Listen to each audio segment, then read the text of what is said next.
You get angry at someone else's success. You should because you know you can become like them, but you don't because you always choose comfort.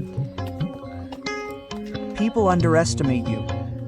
But the real question is, have you ever taken yourself seriously?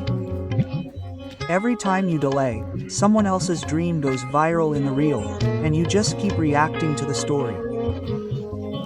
Your excuses will put you to sleep at night, but regret will come in the morning.